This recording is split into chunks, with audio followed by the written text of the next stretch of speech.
Muy buenos días, queridos odontonautas. Les saluda su amiga Diana Montoya desde la sala de videoconferencias de la Facultad de Odontología de la UNAM.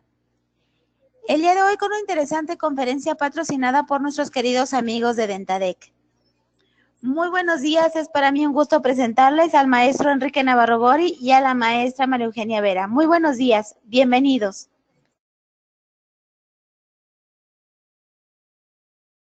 El día de hoy nos escuchan y nos ven a través de el canal de I+D, sí, a través de Facebook Live también.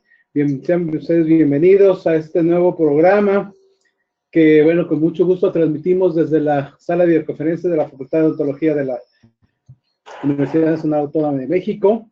Y bueno, pues el día de hoy pues tenemos un invitado de gala, un gran amigo desde hace varios años, el doctor Germán Manancha Abdalá. Voy a permitir leer un extracto de su currículum, es un largo, pero aquí tenemos un pequeño extracto de su currículum. Él es egresado de esta facultad, de la Facultad de Odontología de la UNAM. Tiene posgrado y la especialidad en cirugía oral y maxilofacial en la división de estudios de posgrado, igualmente de la Facultad de Odontología de la UNAM. Él es actualmente profesor de anatomía humana en el seminario de la división de estudios de posgrado. Es profesor adscrito al Servicio de Cirugía Oral y Maxilofacial, secretario del Consejo Mexicano de Cirugía Oral y Maxilofacial, secretario y vicepresidente electo de la Asociación Mexicana de Cirugía Bucal y Maxilofacial, colegio, autor de artículos en revistas nacionales e internacionales, conferencista nacional e internacional, y aquí pone al final amigo. Como siempre. Gran amigo, como siempre, de todos. Siempre. Bueno, nos agradecemos mucho tu presencia, mi querido Germán.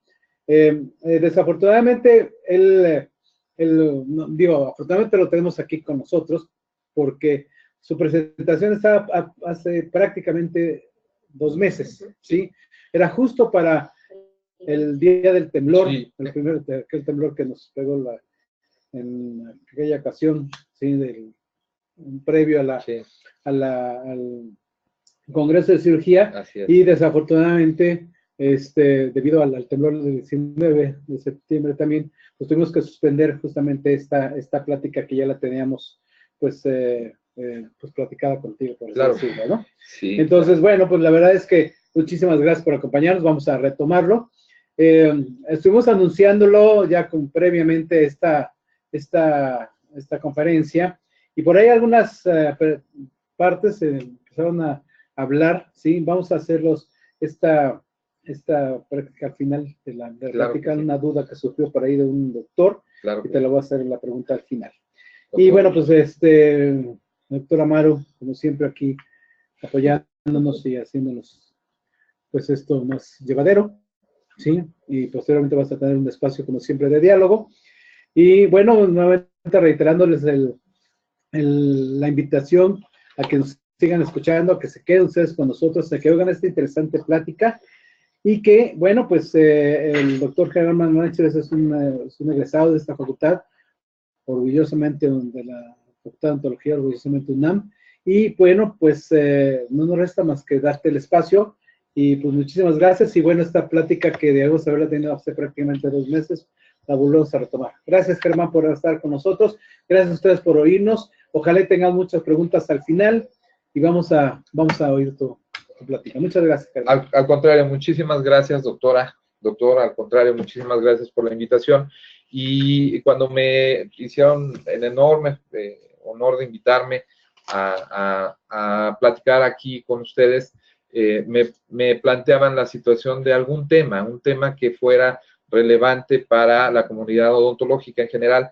Y yo tengo muy bien definido que el problema de la articulación temporomandibular es un problema que ha ido en crecimiento, que es un problema muy actual, es un problema inclusive que platicando con algunos colegas de otras especialidades médicas como psiquiatras, inclusive con otorrinolaringólogos, con neurocirujanos, neurólogos, ortopedistas, va tomando una relevancia importante, dado que llega inclusive a ser tan severa la disfunción de la articulación temporomandibular cuando esta se presenta, que genera inclusive incapacidad.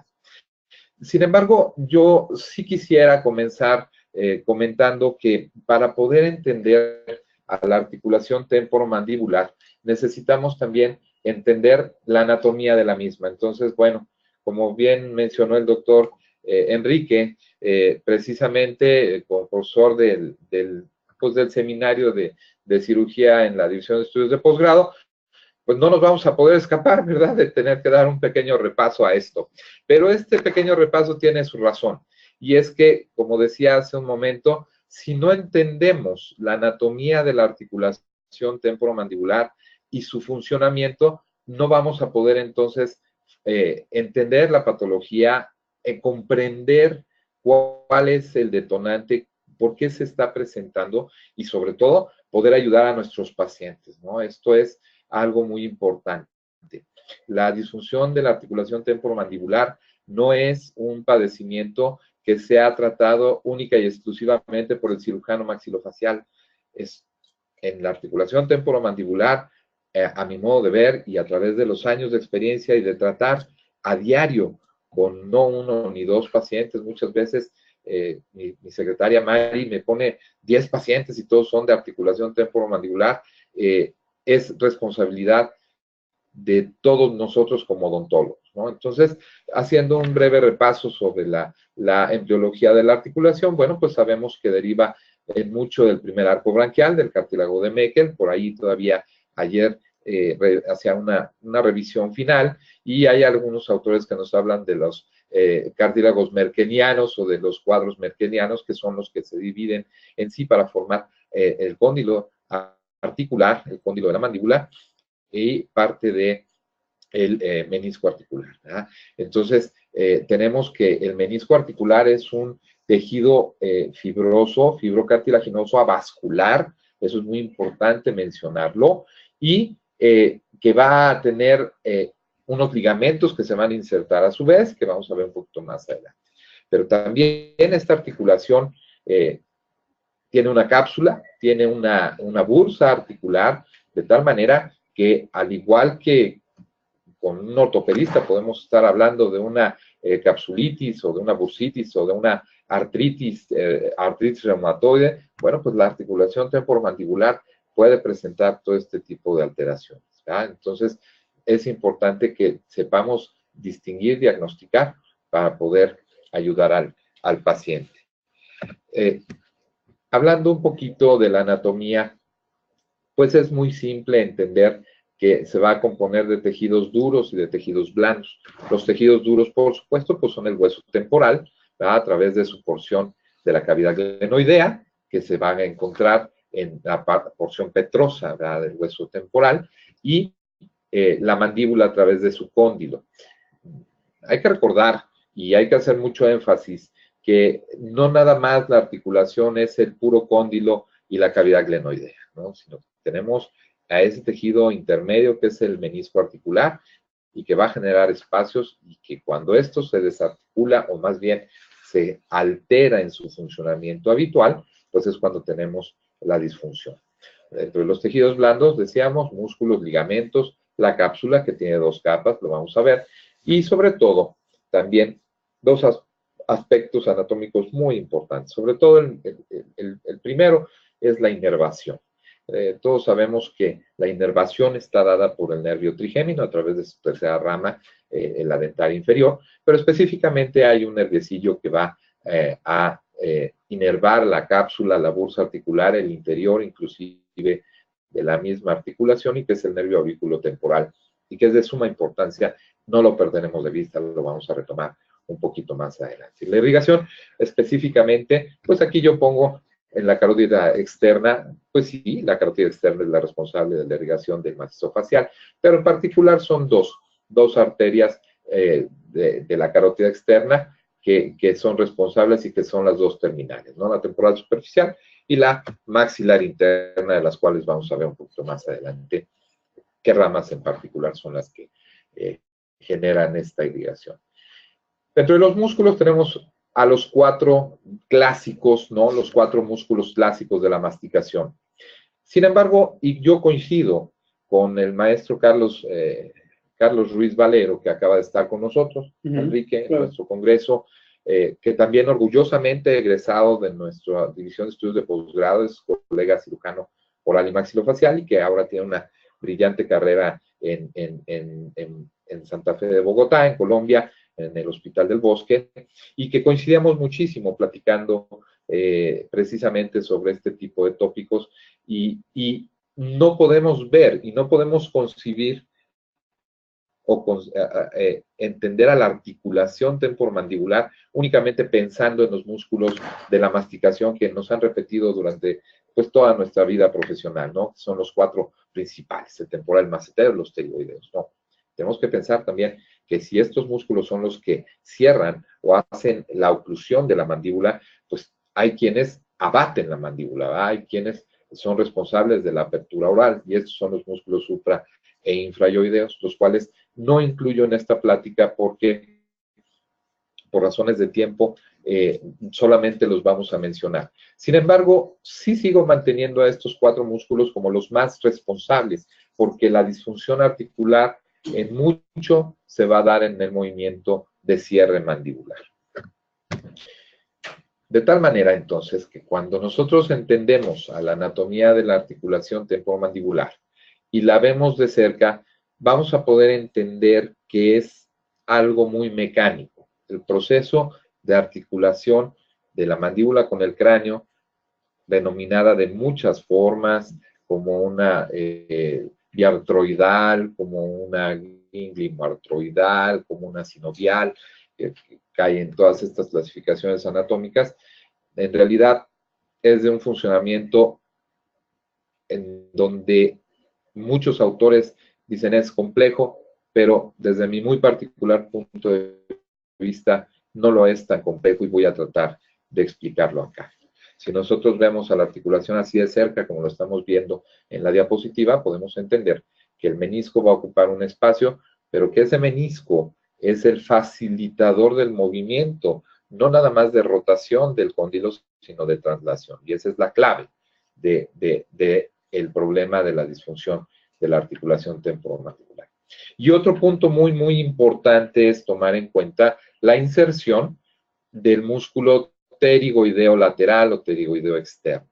Hay que recordar que el músculo pterigoideo lateral o externo tiene 2 haces, una cabeza o polo superior y un polo inferior. Polo inferior que va directamente a insertarse, tiene su origen en la porción cuadrilátera del hueso esfenoides, pero se va a insertar directamente al cuello, a la cara interna del cuello del cóndilo, en parte de la cápsula articular, pero que el polo superior se va a insertar no nada más en la cabeza del cóndilo, esto es, hay mucha literatura que nos describe y que avala el hecho de que penetra prácticamente la cápsula articular y se inserta en la cabeza del cóndilo propiamente dicha, pero sobre todo en el menisco articular. Y esto no hay que perderlo de vista porque normalmente la mayoría de las disfunciones articulares se basan en los movimientos de apertura y cierre, como lo decíamos, pero sobre todo con un desplazamiento anterior y medial del menisco articular. Y esto nos va empezando a explicar por qué es que se da. Cuando yo tengo un espasmo de este músculo, el menisco irremediablemente va a tender a trasladarse de forma anteromedial. Y entonces nos va a generar sintomatología. Siguiendo con la anatomía, vemos a los ligamentos, efectivamente en antaño, y todavía algunos autores los siguen mencionando como ligamentos intrínsecos, ligamentos extrínsecos de la articulación, y vamos a ver que básicamente los ligamentos intrínsecos son aquellos que van a mantener al menisco articular en su posición. La posición del menisco articular es muy importante. Y tal vez esto que voy a decir choque un poquito con aquellas filosofías de los natólogos o de los protecistas muy convencionales, en el sentido de que la posición del cóndilo debe ser en la parte más superior, posterior y media de la cavidad glenoidea, y eso, desde mi muy particular y humilde punto de vista, no es una realidad. ¿Por qué no es una realidad? Porque no me interesa posicionar al cóndilo en el espacio. En realidad me interesa posicionar al menisco en el espacio. Si el menisco está en el lugar donde debe estar, entonces voy a tener una articulación funcional sana. Si el menisco no está donde debe estar, entonces no voy a tener una función articular sana. Muchas veces llevar y forzar al menisco, más bien al cóndilo, a esa posición, hace que sucedan dos cosas que están descritas. La primera de ellas es que por esa misma posición el menisco se vaya hacia adelante, tenga un desplazamiento anterior. Y ya platicábamos hace un momento de la inserción del pterigoideo. Y otro es que llegue a lastimarse la zona posterior o los ligamentos posteriores, como vemos aquí en la diapositiva, la lámina retrodiscal, que se llama.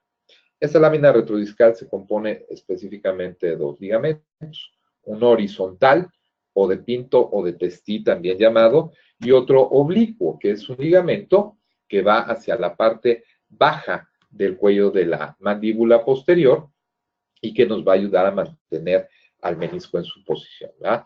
Entonces, los ligamentos extrínsecos estrictamente ya en la actualidad reconocidos, los ortopedistas nos hablan de, bueno, pues la rodilla tiene una cápsula, ¿verdad?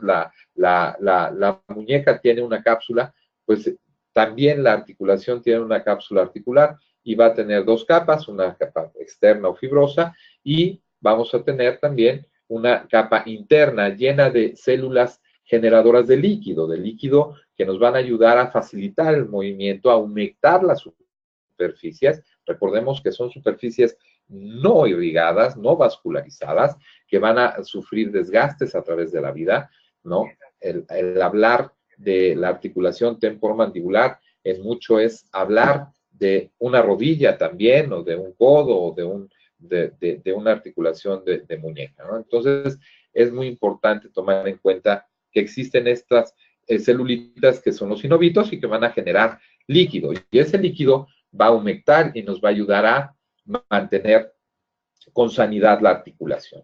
Aquí está en esta diapositiva, les menciono precisamente el ligamento de Pinto, de Testí, que no es una constante anatómica. Cabe decir que hay muchos autores todavía en la actualidad que no lo toman mucho en cuenta. Yo, de forma personal, y me dio mucho gusto platicar con el doctor Ruiz, ahora que estuvo con nosotros acá en la universidad, ver que efectivamente el camino que yo he observado a través de la interconsulta y la interrelación con los médicos otorrinolaringólogos del hospital donde trabajamos es muy alentador poder entender que a veces la disfunción articular genera vértigo y que ese vértigo puede llegar a ser incapacitante y que, como decía yo hace un momento, esa zona bilaminar, esa zona posterior de la articulación, esa zona posterior del menisco es la en un momento determinado. Primeramente porque tenemos este ligamento. Recordemos que en la porción petrosa del temporal se va a conformar embriológicamente de dos porciones y que va a dejar como huella en su formación una cosa que se llama cisura de Glaser. Esa cisura de Glaser precisamente transcurre en la cara o parte posterior, póstero, superior y medial de la articulación de la cavidad glenoidea. Y por ahí precisamente se introduce este ligamento de Pinto y va directamente a los huesos timpánicos, específicamente al martillo. ¿Por qué es importante mencionar esto? Bueno, pues porque por experiencia con muchos médicos otorrinolaringólogos, con pacientes de vértigos, ya habiendo estudiado neurológicamente al paciente y no se encuentra una razón, finalmente lo mandan con nosotros, con el cirujano maxilofacial, porque le dicen seguramente tienes un problema articular y efectivamente así es. Cuando el ligamento de Pinto o el ligamento de Testí se llega a lesionar de forma importante, puede llegar a generar vértigos inclusive incapacitantes. En mi experiencia trabajando en el hospital con los otorrinolaringólogos y con los neurocirujanos, inclusive hemos visto que la casuística de vértigo va en aumento, sobre todo cuando tengo desplazamientos anteriores del menisco articular. Eso está empezando a escribirse más cada vez. Afortunadamente, coincidimos, la experiencia mía con la experiencia de varios profesores a nivel mundial ha sido la misma, vamos en el mismo camino y podemos entender, pues, entonces, que cuando yo tengo un desplazamiento anterior del menisco articular, corro mucho el riesgo de tener un proceso asociado de vértigo. Pero también es importante mencionar que justo por esa zona transcurre, y lo mencionaba yo hace un momento, el nervio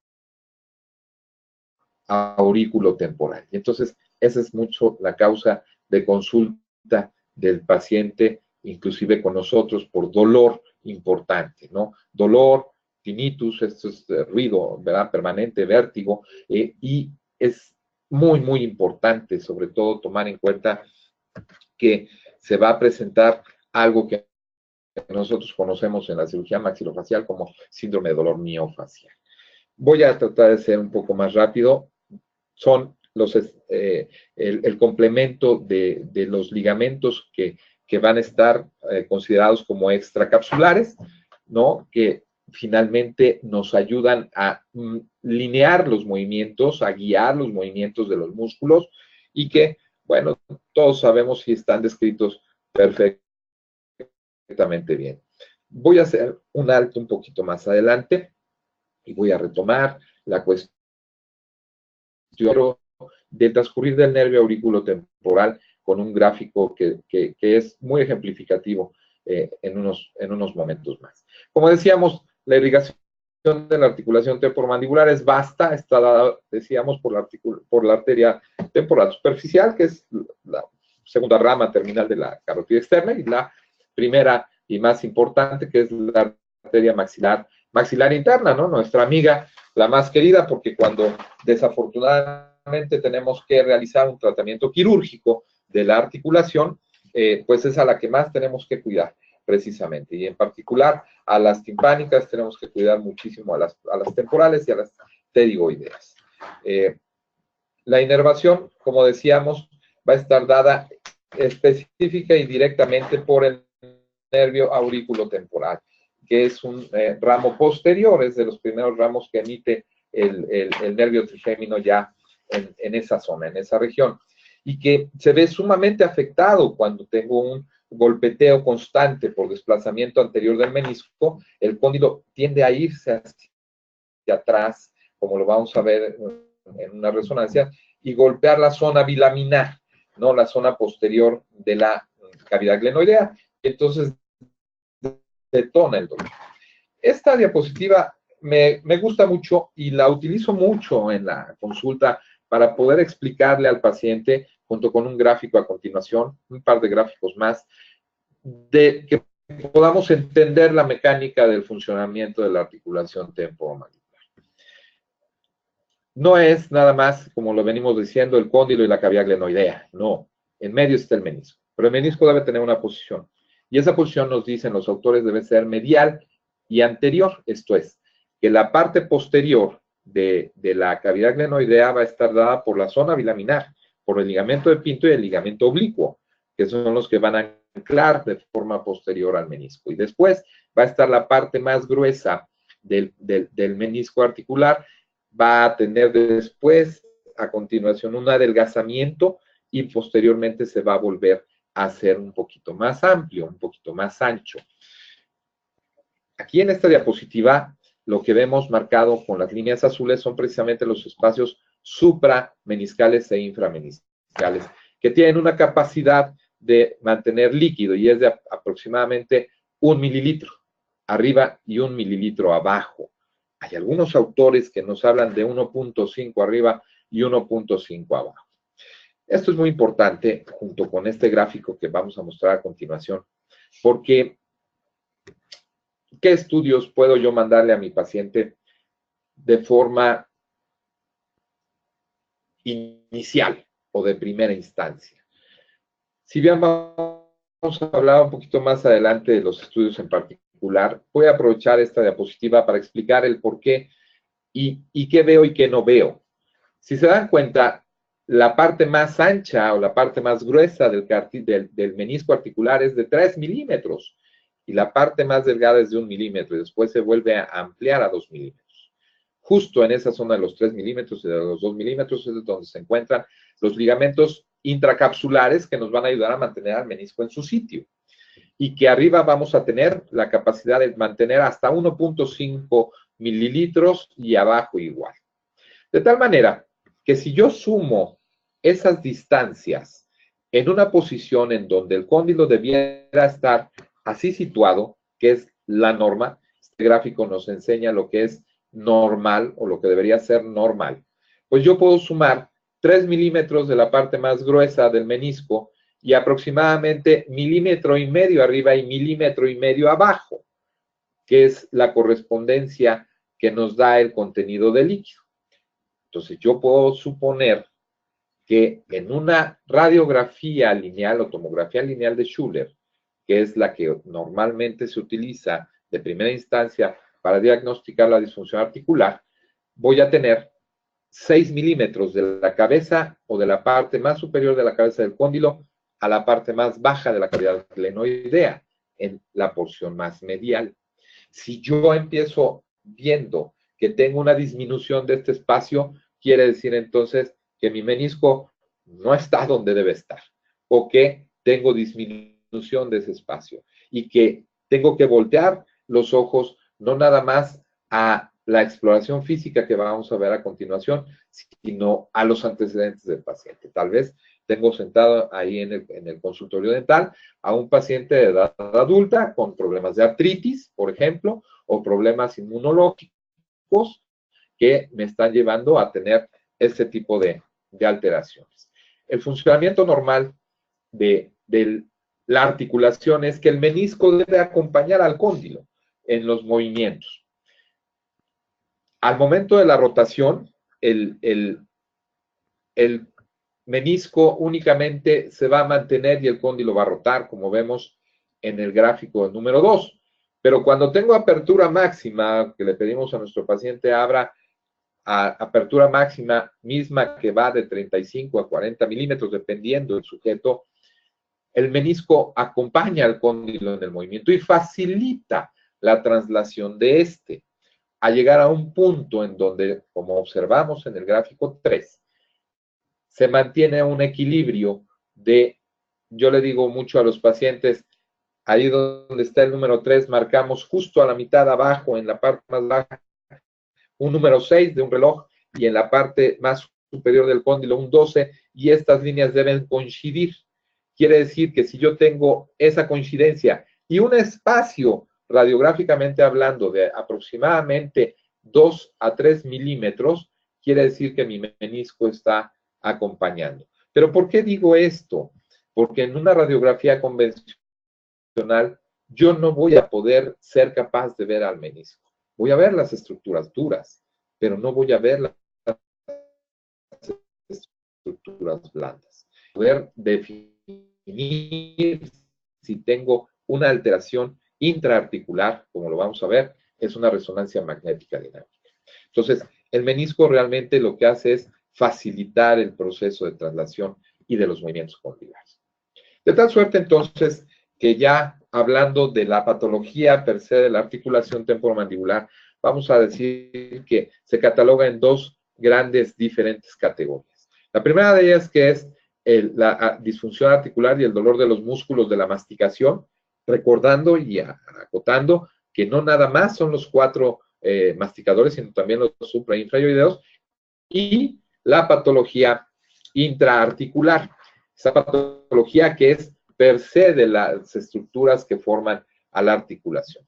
Aquí, de forma didáctica, hicimos un cuadro en donde podemos ver o podemos guiarnos a poder entender si tengo una patología de origen intraarticular, esto es asociada a las estructuras propias de la articulación, o bien si tengo esta patología asociada a situaciones externas, ¿no? Entonces tenemos signos y síntomas. El primero de ellos es el dolor, ¿verdad?, que va a ser localizado cuando es intraarticular, y cuando es extraarticular es difuso. Esto es, el paciente a la palpación dice, doctor, me duele hasta parpadear, ¿no? A lo que nosotros en la cirugía maxilofacial conocemos como un síndrome de dolor miofacial, ¿no? Y que muchas veces aprovechando hacer el comentario, acabo de tuve el gusto de presidir un examen profesional el lunes de uno de nuestros chicos que egresa, y él hablaba de neuralgia del trigémino y mencionaba un diagnóstico diferencial de la neuralgia del trigémino al síndrome de dolor miofascial, y efectivamente así es. Desafortunadamente, en nuestro gremio a veces no somos tan cautos y no somos tan escrupulosamente cuidadosos en la historia clínica para poder diferenciar desde ahí y poder entender cuando estamos ante una neuralgia o estamos ante un síndrome doloroso miofascial, ¿no? Los tratamientos son evidentemente totalmente distintos, son literalmente opuestos, ¿no? Son muy, muy diferentes. Entonces vamos a tener, cuando hay una situación intraarticular, ruidos articulares, ¿verdad? Ya sean chasquidos o crepitaciones al momento de la apertura y el cierre. Cuando es extraarticular, usualmente no. ¿No? Esto sucede mucho en aquellos pacientes que tuvieron algún traumatismo. Es muy común, es muy frecuente que los ortopedistas, después de que reciben a un paciente con un traumatismo más común, un alcance en vehículo automotor por la parte posterior, y se da el clásico latigazo, ¿verdad?, de cuello, de columna cervical, lo mandan a revisión con nosotros para precisamente ver que no hay alteraciones. De momento no vamos a ver ninguna alteración. A ese paciente hay que seguirlo a largo plazo, porque a veces esa desorden muscular que genera esa alteración, ese traumatismo, sí puede llevar a desencadenar una malposición del menisco articular, ¿no? Obviamente va a haber dolor en ambos, a la palpación de los músculos de la masticación, y repito, no nada más de los 4 superiores, sino de los supra- e infraoideos. De la articulación, obviamente va a estar dolorosa cuando es el problema intraarticular, y no así o no de forma constante cuando únicamente es un proceso externo, ¿no? Los signos radiográficos, obviamente vamos a ver alteraciones cuando tengo una situación intraarticular, y no es una regla verlas cuando tengo una situación extraarticular. De tal manera, entonces, que las características clínicas de la disfunción es que el dolor se disminuya o se disemine más bien hacia la cara, hacia el cuello, que exista rigidez de la musculatura, que el paciente inclusive sienta malestar posicional, que no haya un punto de acomodo para poder estar, cambios en la alineación inclusive de la oclusión dental, dolor en los oídos, tinnitus, ¿verdad?, que son los ruidos constantes, e inclusive vértigos que hemos llegado a observar incapacitantes, ¿no? Entonces, la inspección clínica es fundamental. Yo aquí en la División de Estudios de Posgrado, con nuestros residentes de cirugía, hemos ido trabajando poco a poco ya un protocolo establecido, protocolo que yo manejo desde hace muchos años, que me da mucho gusto saber que el doctor Carlos Ruiz maneja exactamente el mismo protocolo, y el mismo protocolo del doctor Miloro en la Universidad de Nebraska, y que se ha ido estandarizando precisamente para llegar a entender la patología articular y poder darle una solución. Y la primera de ellas es la observación clínica. Tengo que llevar primeramente una historia clínica lo suficientemente amplia, lo suficientemente abundante sobre la patología en particular, y después ir a la palpación, la auscultación.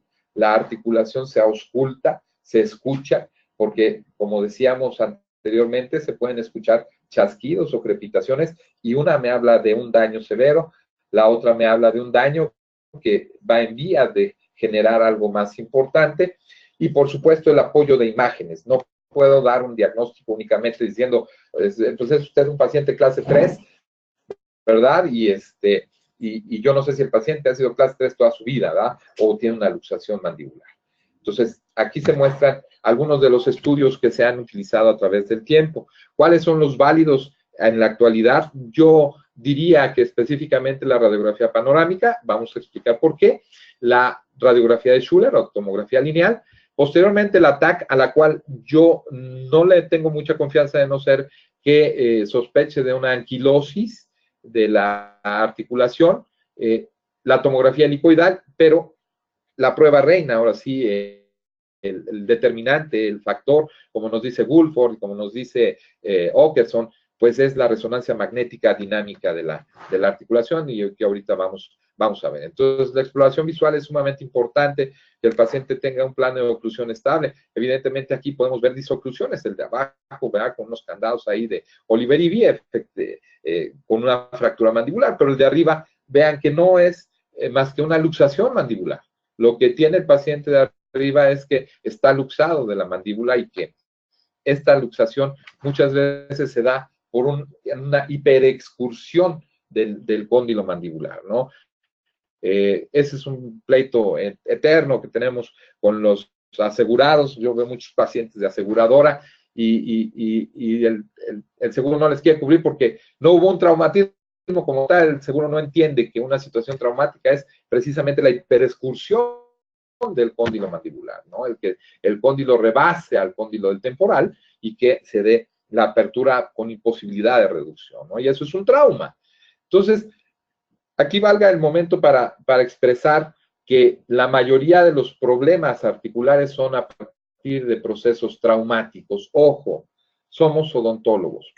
Citas odontológicas demasiado largas, extracciones dentales traumáticas, restauraciones protésicas, sean simples como una incrustación, una resina, hasta restauraciones protésicas avanzadas de formas oclusales, forzamiento de una oclusión ortodóntica no adecuada, ¿verdad? Enfermedad periodontal, trauma directo, por supuesto. Todos estos son factores que van a desencadenar el proceso de la patología articular. Pero si nos damos cuenta, gran parte de los problemas por los cuales el paciente llega a tener esto es precisamente mucho nuestra responsabilidad como odontólogos, ¿sale? Entonces, la palpación se va haciendo de forma gradual, se tienen que ir palpando los músculos, primero la parte externa, después la parte interna, obviamente, donde vamos sabiendo que se encuentran estos situados. Aquí no vemos, palpamos la parte del cuello también para ver a los músculos suprainfrayoideos y le pedimos al paciente que abra y cierre su boca y palpamos las articulaciones para darnos cuenta de si hay alguna percepción de, como dirían los pacientes, es que me brinca, doctor, ahí hay brinquitos, ¿no? Siento raro cada vez que abro y cierro la boca, suena como matraca. Y aquí vemos el ejemplo de la auscultación directa y de forma indirecta, ¿verdad? Si yo pongo mi estetoscopio de forma directa en la articulación del lado derecho, la voy a escuchar, pero si yo pongo en la zona parasinfisiaria del lado izquierdo, voy a percibir el ruido del cóndilo del lado derecho. Esto es por la conducción del sonido a través del hueso mandibular, que es un hueso más compacto. Y aquí está lo que comentábamos, las imágenes. Si yo veo una tomografía lineal o de Schuller, ustedes pueden ver, en el caso del lado derecho de la pantalla, vamos a ver a un cóndilo que tiene mucho espacio en la zona retrodiscal o en la zona posterior, pero nada de espacio hacia adelante. Casi el cóndilo de la mandíbula choca con la cavidad glenoidea, eso en boca cerrada. Y si vemos el otro lado, vamos a ver que la cabeza del cóndilo tiene ya cambio morfológico, tiene ya un cambio importante de morfología articular. Cuando nosotros le pedimos a nuestro paciente que abra su boca y le toman la imagen, podemos ver claramente cómo en ambos casos no está el espacio que mencionábamos, no está ese espacio que normalmente debe existir y que esto ha hecho, si somos observantes del cóndilo alterado, como también el cóndilo del temporal se ve achatado, ya se ve con cambios morfológicos importantes. Entonces, estos pacientes normalmente no tienen el menisco donde debe estar y ya es sugerente ese cambio morfológico de la articulación de problemas serios. ¿En qué sentido? En que tal vez inclusive tenga yo una fractura del menisco articular, que ya no tenga menisco articular y que las superficies se estén desgastando y que esto hace, dependiendo el estado del paciente, no nada más la edad, sino metabólico, el ser o no candidato a la corrección del proceso. ¿Cuál es un factor fundamental para decidir intervenir o no? El que haya sintomatología. Cito al doctor Woolford, cito al doctor Monge, cito a muchos colegas maxilofaciales a nivel mundial, en el sentido de que la mejor cirugía articular es la que no se hace. En la actualidad sabemos inclusive que la artrocentesis no está tan ya indicada, porque genera cambios en el proceso articular. ¿Por qué si sigo mandando la ortopantomografía? Porque necesito ver que haya correlación anatómica.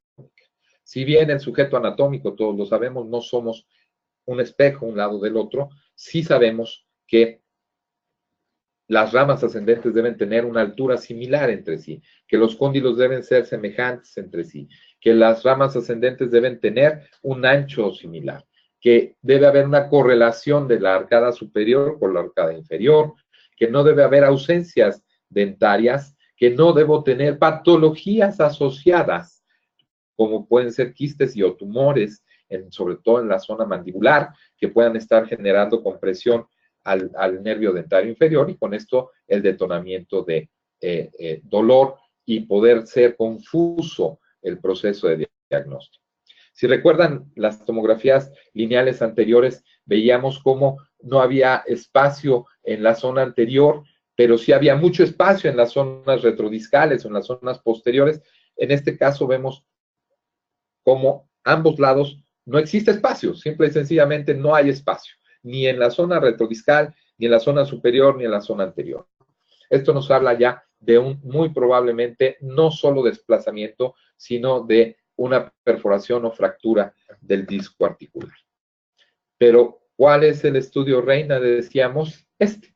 Es un estudio muy bonito, es un estudio que desafortunadamente no tenemos todavía la situación como país económica de contar con un aparato de estos en todos los hospitales y en todos los centros de diagnóstico, y que resulta ser un elemento caro de diagnóstico, ¿no? Una resonancia magnética dinámica de la articulación en donde vamos a poder ver de forma muy bonita, muy detallada, cómo, y voy a tratar de hacer una prueba aquí, de ver nuestra cabeza condilar, aquí perfectamente delimitada, nuestra cavidad glenoidea, ¿verdad? Veo aquí a mi cabeza de cóndilo, veo mi cavidad glenoidea y veo el espacio suprameniscal inclusive, y veo a mi menisco. Como dicen los radiólogos del hospital, mira doctor, ahí está la corbatita, si la alcanzan a ver ahí con el cursor la estoy marcando. Esto es en reposo, vemos a los haces del músculo pterigoideo, cómo se insertan directamente en el menisco articular, y esto se trata precisamente de una articulación sana, donde vemos que no hay agregación de procesos inflamatorios, ¿no? En esta otra resonancia, aquí vemos a boca abierta, cómo esta es muy bonita imagen, mi menisco articular. Esta es la corbatita del menisco articular, este es el cóndilo de la mandíbula, es el cóndilo del temporal, la cavidad glenoidea, la zona bilaminar o posterior. Vemos los ligamentos, cómo se insertan al menisco, al músculo pterigoideo, ¿verdad? Y esta, que es algo que no debe ser, una anormalidad. Veo mi cóndilo temporal, veo desplazamiento de mi cavidad glenoidea, alcanzo a ver la cisura de Glaser, el conducto auditivo externo, y veo esta imagen de aquí. Y entonces, ¿esa imagen qué es? Pues esa imagen es un osteofito. Esta es una patología propia de la articulación. Ha habido un desgaste artrítico importante que ha generado una suplencia del cartílago articular por la formación de un callo óseo, y este es un osteofito, y vemos cómo hay disminución de los espacios. Vemos cómo aquí está el pterigoideo y aquí esta sombra, que es precisamente el desplazamiento anterior del menisco articular. Este es el menisco articular en una toma más cercana con el osteofito. Vemos cómo aquí esta solución de continuidad me marca precisamente la fractura o la perforación del menisco articular, y esto lo hace ya un tratamiento invasivo. Nunca jamás una articulación de primera instancia es quirúrgica, nunca. Primero se basa en un tratamiento específicamente no invasivo. ¿A base de qué? De relajantes musculares, de fisioterapia, de AINES, de termoterapia, de aparatología, de láser. Yo, en lo particular y de forma muy personal, no le tengo mucha fe al láser, pero sí le tengo mucha fe a estos aparatitos feos que aparecen ahí en la imagen y que son pistas, que son planos únicamente y que en algunas literaturas nos dicen, bueno, pues es un desprogramador muscular. Es un liberador del menisco articular. Punto. Ahora que estuvo el maestro Carlos Ruiz acá con nosotros, me dio mucho gusto ver que él hace todo un acetato completo. A mí no me gusta el acetato, ¿verdad? Se perfora, me dice, pero es que no lo dejo así. Le pongo un tacón de acrílico atrás en la zona de los molares. Y es exactamente lo mismo que yo hago con este tipo de aparatos feos. Muchos pacientes me dicen, oye, con esto me va a corregir. Si yo entendí que mi menisco articular está no yendo de forma adecuada, quiere decir que tengo una disminución del espacio articular, como lo vimos ya en las radiografías. No necesito una resonancia magnética de inicio, ¿no? Muchos pacientes dicen, doctor, pues que mándemela a hacer de una vez. Bueno, si tiene 17,000 pesos, ¿qué vale, verdad? La resonancia, y después quiere ser sometido a meterse a un tubo muy fastidioso, porque a quienes nos han hecho un estudio de estos es verdaderamente muy fastidioso, pues adelante, ¿verdad? Lo hacemos, pero no hay necesidad. El 95% de los casos de los pacientes mejoran dramáticamente, y esto es a favor, en bienestar, únicamente con el tratamiento conservador, que es la dieta, que es el cargar menos estrés a la articulación o quitarle carga articular, ¿no? Carga de fuerza y de repetición de masticación. Algún analgésico desinflamatorio que nos ayude a relajar, inclusive y relajantes, a relajar la cápsula articular, a desinflamarla, y el uso del guarda, como lo quieran llamar, desprogramador, reprogramador, como quieran llamarlo, es simple y sencillamente generar espacio para liberar al menisco, y liberando al menisco, el solito el paciente al mes, a los 2 meses nos dice, doctor, ya no trueno, ya no me oigo como maraca, ya no me duele la cabeza, ya puedo dormir, ya no oigo ruidos, ya estoy mejor. No quiere decir que con esto ya curamos al paciente, quiere decir que vamos en el camino de curar al paciente. La disfunción articular es de un largo seguimiento. Tenemos que ser muy cautos en eso. Cuando desafortunadamente, y esto está marcado en todos los protocolos internacionales, después de aproximadamente 90 días, de ver que el tratamiento no invasivo no mejora, no nos ayuda, entonces es cuando yo personalmente, en la mayoría de los casos, mando a hacer la resonancia magnética, y nos encontramos con casos como los que hemos visto, ¿verdad? O inclusive con tumoraciones, etcétera, etcétera. Y entonces, pues todos estos son los procedimientos que se llegan a realizar. No es una panacea. Se tiene que hacer exactamente lo que el paciente requiere, no más, no menos. ¿De acuerdo? Eso es muy, muy importante mencionar, ¿no? ¿Cuáles son indicaciones de tratamiento quirúrgico irremediable? Y esto ahí, como ven ustedes, está citado por el libro de Raymond Fonseca, uno de los más grandes cirujanos de trauma a nivel mundial. Pues tumores intraarticulares, ¿verdad? Cosas que no se van a quitar con un guarda, con un desprogramador, con medicamento, anquilosis de la articulación temporomandibular, fractura bilateral con desplazamiento mayor a 45 grados de ambos cóndilos, e impactación a piso medio de cráneo del cóndilo mandibular. Y con esto doy por terminada la plática. Me pareció un pensamiento bonito poner porque nosotros como odontólogos recibimos a los pacientes de primera instancia. Si nosotros no aceptamos el reto de diagnosticar de forma adecuada al paciente, a lo mejor no lo puedo tratar porque no es mi campo, porque desconozco técnicas, porque no sé muchas cosas, sí lo puedo remitir.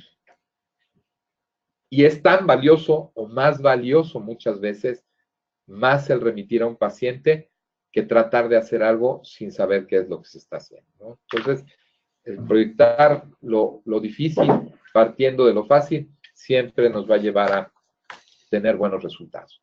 Yo espero que haya sido de utilidad.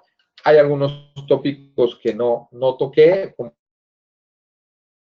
por ejemplo el uso de la toxina botulínica, que está muy en boga y que en mi experiencia funciona. No es la solución definitiva.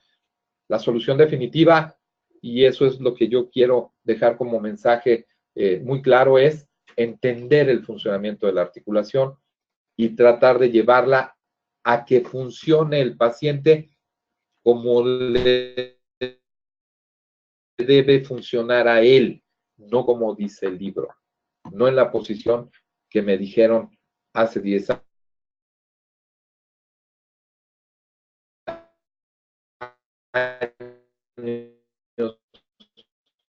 hace un año o hace 40 años, sino que sea funcional para el paciente. Los básicos de lo que es la articulación temporomandibular. El mundo sabe que es una articulación temporomandibular, pero no sabe realmente cuál es lo principal, cómo funciona, qué es, cómo se altera.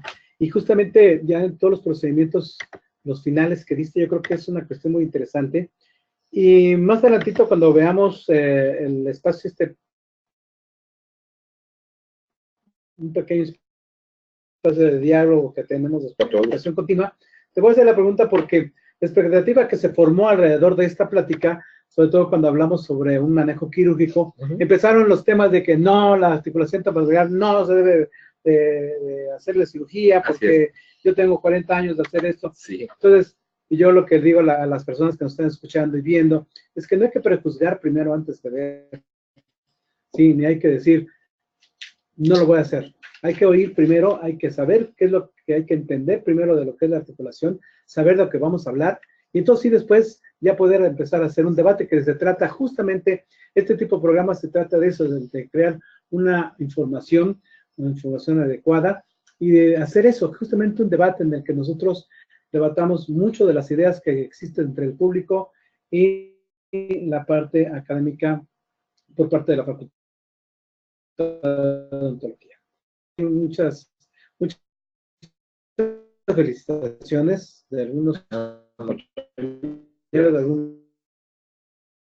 alumnos, de mucha gente del extranjero, entonces muy buena aceptación, tenemos pues una gran cantidad de compañeros que nos están escuchando, tanto por I+D, por Inteligencia Dental, como por Facebook Live en nuestras dos direcciones.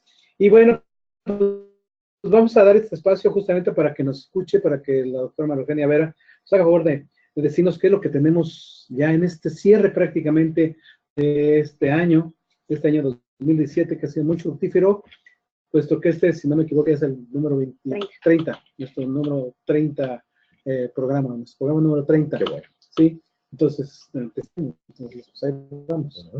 Maru. Venga. Gracias, doctor. Gracias, doctor. Hay muchas preguntas que ahorita en un ratito se las vamos a decir. Claro que sí. Y finalmente enlazan áreas, que es mi área ortodonciales, que le vamos ahí a complementar en términos y coincidimos.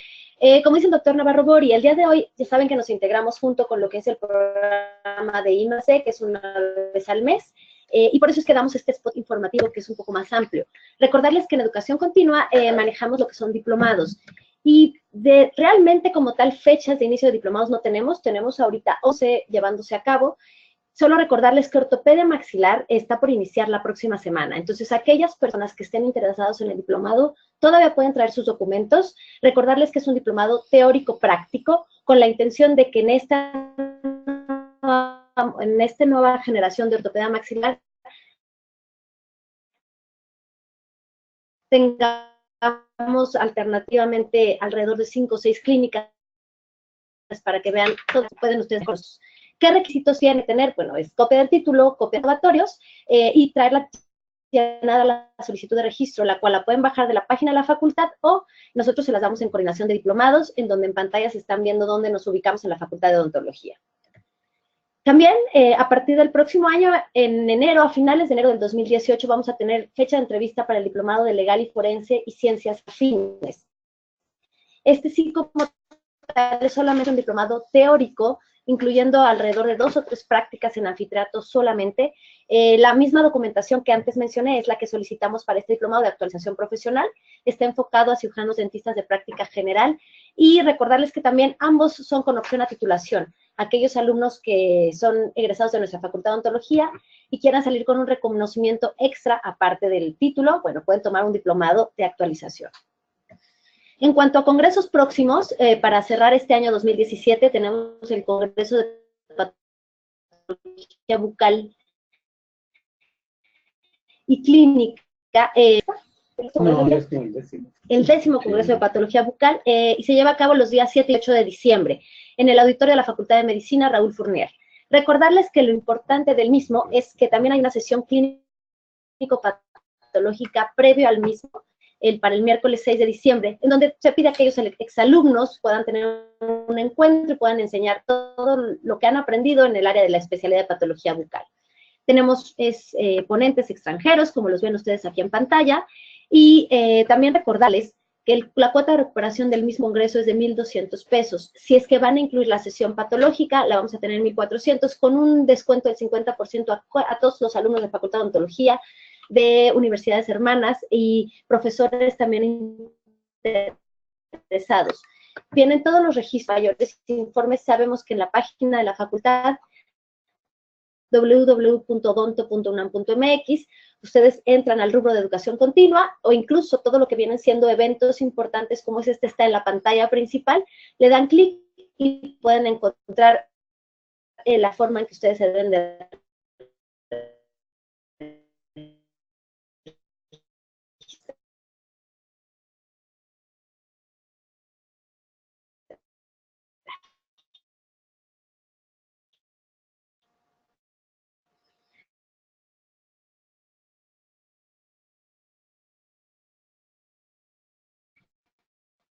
Y en cuanto a cursos sabatinos, para este noviembre tenemos el 11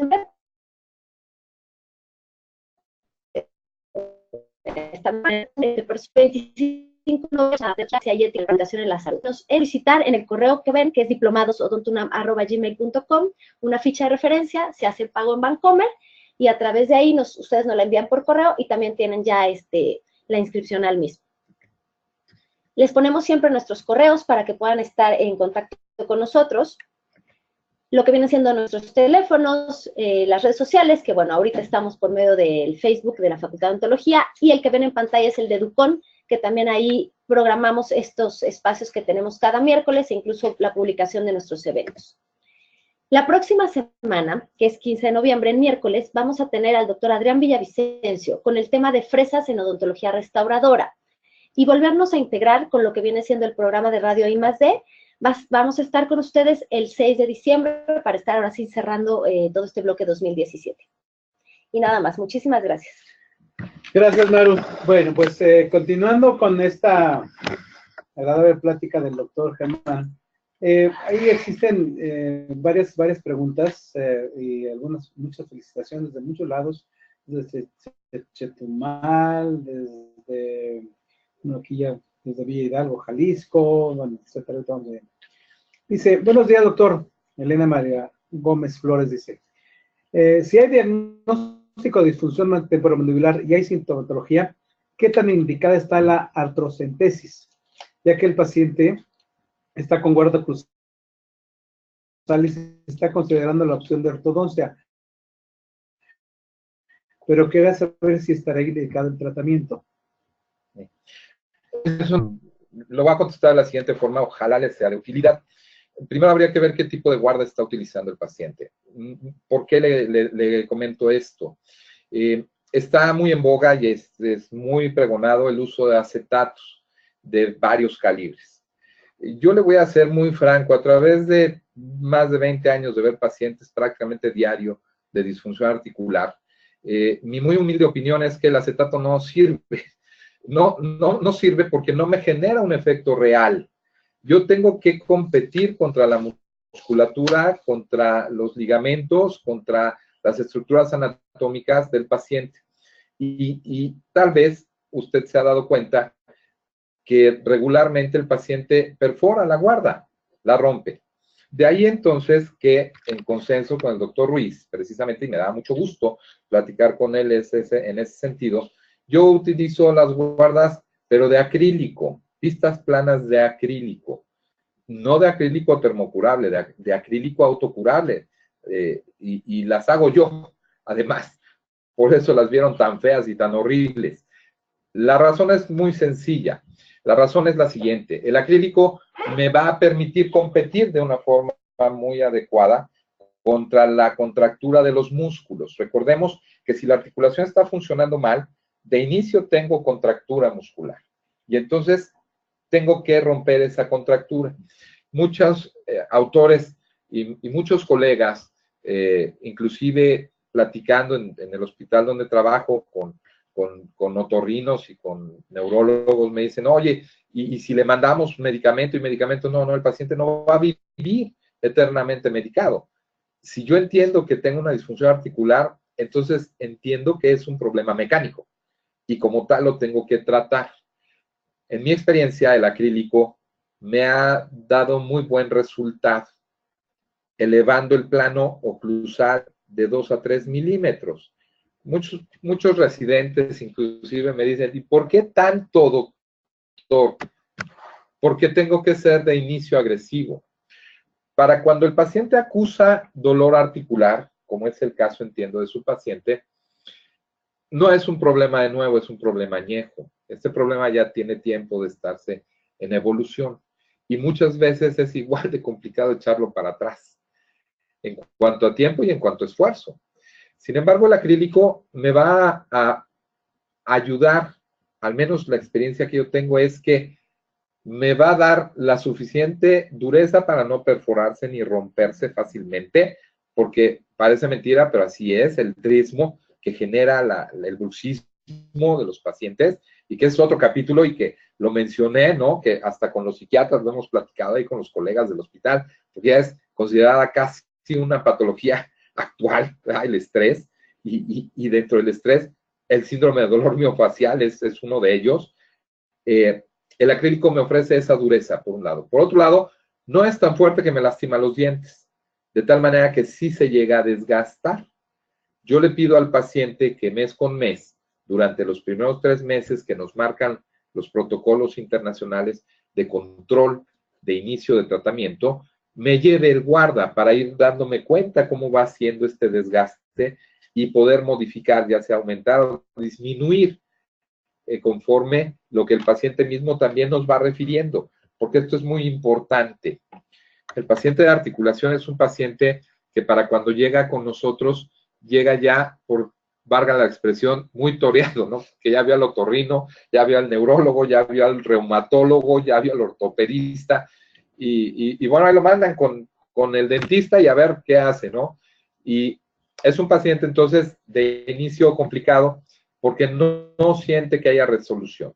Entonces tenemos que ser muy directos con él y explicarles en base a las imágenes que sean necesarias, ¿no?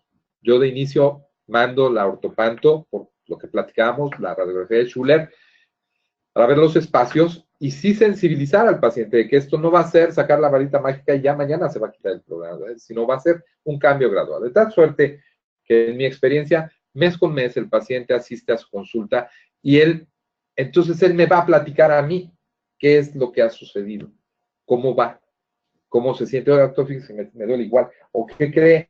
Ya no me duele, pero sigue tronando. Oiga, ¿qué cree? No me tronaba el lado derecho, pero ya me truena el lado derecho, pero ya no me duele. O ya no me duele y ya no me truena. Todos estos criterios clínicos para mí son valiosos y la observación del aparato en función a los desgastes que se van generando. Porque en base a esto es que yo puedo modificar el tiempo de uso del aparato o la misma inclinación del aparato. Y tocante a la inclinación, es muy importante mencionar esto. con un tope posterior de 2 milímetros. Esto va a generar disoclusión anterior. Al menos no he visto que haya movimientos dentales. Sí va a generar un cambio en la propiocepción del paciente, tal suerte que cuando el paciente se quita la guarda al día siguiente, vida ya no está así, pero ya se sabe que se prende el aparato y no tiene ningún cambio ya en la oclusión. No quiere decir que el aparato tenga forzosamente que llegar a contactar con todos los órganos dentarios.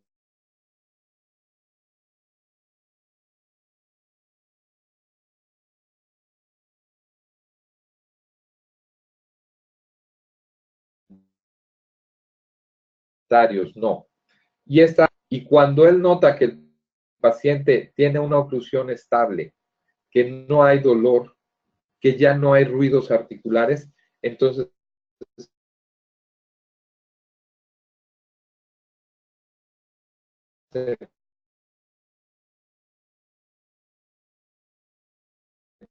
empieza a retirar el uso de ellos. Desafortunadamente, y como digamos en el medio, pues cada quien mata las pulgas como puede, ¿no? Entonces, si a algún colega le ha resultado bien utilizar guardas de silicón, pues yo no estoy de acuerdo porque son resilientes, porque me van a generar más contracción, ¿no? Más contractura muscular. Habrá quien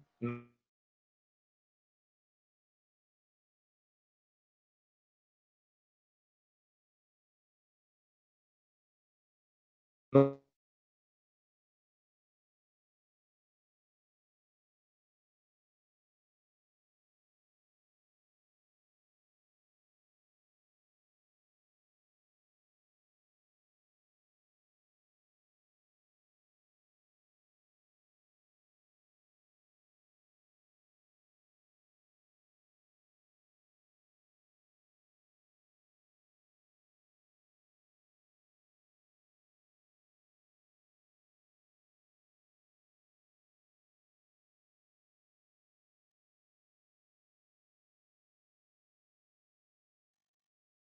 Silenciado.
En el caso de los truquitos, tuvimos que hacer un rasurado de la cabeza articular y la interposición de fascia del músculo temporal, que a mí en lo particular me agrada, es una técnica que me gusta, que me da buen resultado.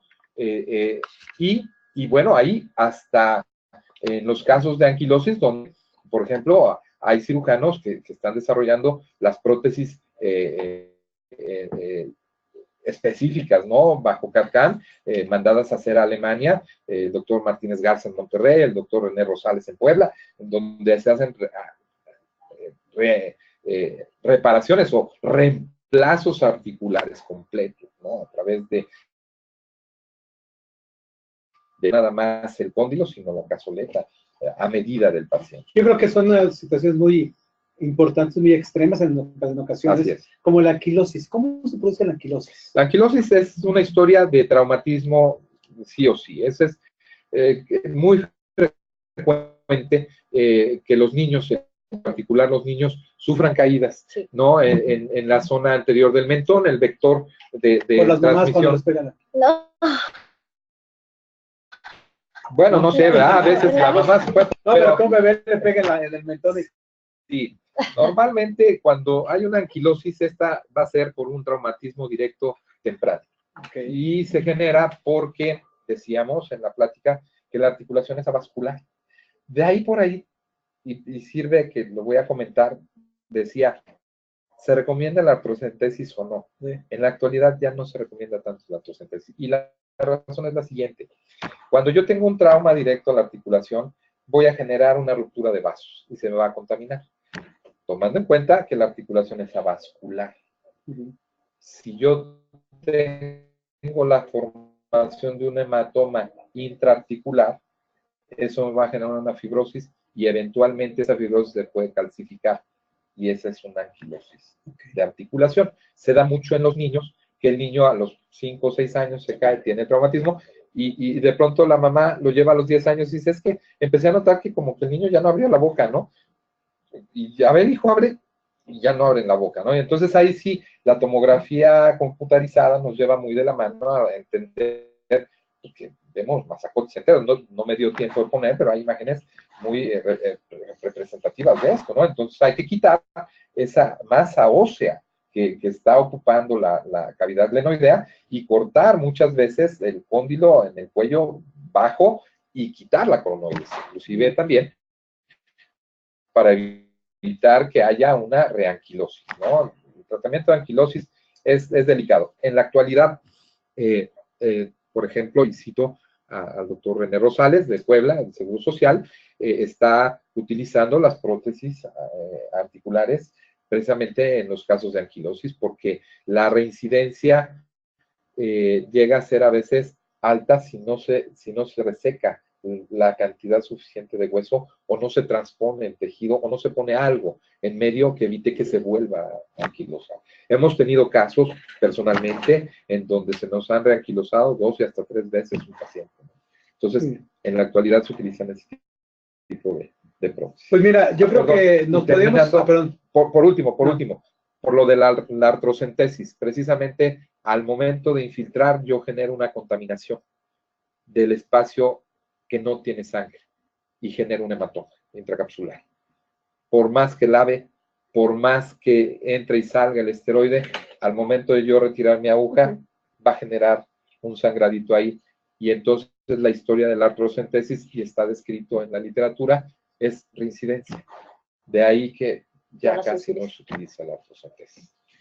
Mira, mi querido Germán, la verdad es que podemos pasarnos aquí más tiempo porque hay una gran cantidad de preguntas que más adelante aquí Mario te va a hacer llegar por medio del Facebook para que nos hagas favor de contestarle a todos nuestros compañeros que están llamando de la República Argentina, de Ecuador, de Perú, de aquí del país. Hay muchas gente que te está felicitando, que está haciendo muchas preguntas y que quiere saber más sobre esto. Yo creo que esto nos da indicativo de que la gente está ansiosa por saber de qué tipo de guardas se utilizan, en qué casos y cómo se deben de utilizar. Y qué de los tratamientos quirúrgicos. Yo creo que podemos pasarnos más tiempo. Te agradezco muchísimo tu participación en esta ocasión, en esta plática. Realmente ha sido muy, muy interesante, muy enriquecedora. Muchas gracias por tu participación, por tu entusiasmo y más que nada por tu profesionalismo y experiencia, porque esto lo hemos reflejado incluso en el mismo evento que estás platicando sobre los 40 años de la cirugía oral aquí en la UNAM, en la que estuvo el doctor Carlos Ruiz de Colombia y el doctor Ravelo de Venezuela. Y yo recuerdo que en las primeras pláticas del doctor Ravelo, pues se habló justamente sobre ortodoncia, sobre los casos de ortodoncia, y mucho platicaba sobre este tipo de situaciones. Entonces, yo creo que el hablar sobre esto, sobre la cirugía que existe en la universidad. Es una de las partes más importantes que existen a nivel institucional, y hablo a nivel de todos los hospitales que hay en México, donde hay presencia de la UNAM en todos ellos. Te agradezco muchísimo tu participación, de veras, nuevamente. Te vamos a dar el dato para que nos hagas favor de contestarle a toda esta gente. Desafortunadamente el tiempo se nos va, ya no tenemos más tiempo, pero pues te vamos a invitar nuevamente para el próximo año, si Dios quiere, y estemos aquí nuevamente para que nos sigas ilustrando realmente con este conocimiento, ¿no? Muchas gracias nuevamente al contrario, a ti. Muchas gracias a todos los que nos escuchan, a todos los que nos ven, por sus preguntas. El doctor Germán Manache les va a contestar con toda seguridad en el transcurso de esta semana. Les vamos a pasar los datos. Claro. Agradecemos a Maru también, a todo el equipo de I+D por esta gran oportunidad que tenemos de que los odontonautas nos escuchen. A Mario y a todo el equipo de la Facultad de Odontología, de la sala de conferencias, pues esta transmisión por Facebook. Y hasta la siguiente. Gracias. Gracias.